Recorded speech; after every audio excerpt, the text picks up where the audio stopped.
किराए और ब्याज की कमाई पर टीडीएस बचाने के लिए अपनाएं ये तरीका जानिए। Income tax. सभी टैक्स पेयर्स के लिए समय पर टैक्स का भुगतान करना जरूरी है। आयकर विभाग के द्वारा एक टैक्स स्लैब जारी किया गया है। इसी स्लैब के आधार पर टैक्स पेयर्स को इनकम टैक्स का भुगतान करना होता है।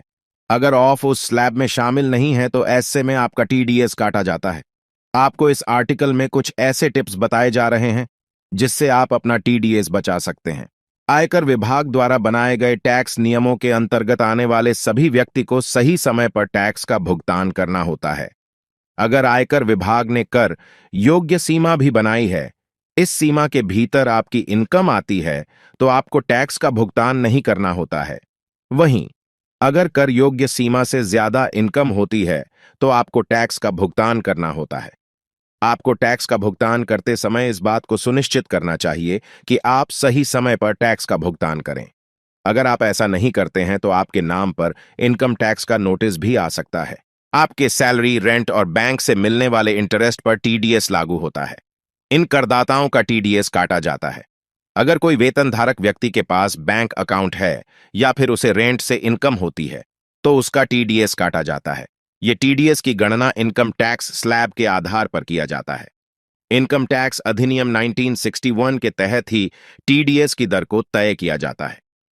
टीडीएस की दर इनकम और उसके सोर्स के साथ पैन के आधार पर भी तय होती है। इसका मतलब है कि अगर किसी करदाता ने पैन कार्ड की जानकारी नहीं दी है तो उसके टीडीएस की दर अलग होगी।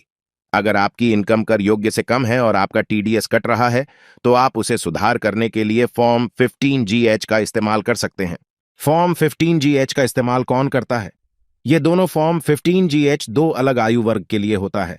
फॉर्म 15G का इस्तेमाल 60 साल से कम आयु वाले व्यक्ति करते हैं।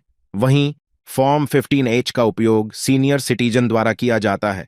ये दोनों फॉर्म का इस्तेमाल वो करदाता करते हैं जो कर योग्य नहीं होते हैं। फॉर्म 15GH का उद्देश्य। फॉर्म 15GH एक स्वघोषणा फॉर्म है। इस फॉर्म को टीडीएस कटौती के लिए डिजाइन किया गया है। इस फॉर्म के जरिए कोई भी 60 साल से कम आयु वाले निवासी पुरानी कर व्यवस्था के तहत 2.5 लाख रुपए का कटौती का लाभ उठा सकते हैं। वहीं 80 साल से कम आयु वालों को 3 लाख रुपए तक की छूट मिलती है। वहीं नई कर व्यवस्था के तहत अगर कोई सीनियर सिटीजन फॉर्म 15H भरता है और उसकी इनकम 7 लाख रुपए से कम होती है तो उसे कोई टैक्स का भुगतान नहीं करना होता है। इन फॉर्म को 2 भाग में बांटा गया है। आप इस फॉर्म में सही जानकारी दर्ज करें। इस फॉर्म में आपको अपनी व्यक्तिगत जानकारी देनी होगी। आप एक बात का विशेष ध्यान रखें कि आपका नाम और जन्म तिथि सही हो। इस फॉर्म में आपको अपनी सभी इनकम सोर्स की जानकारी देनी होगी।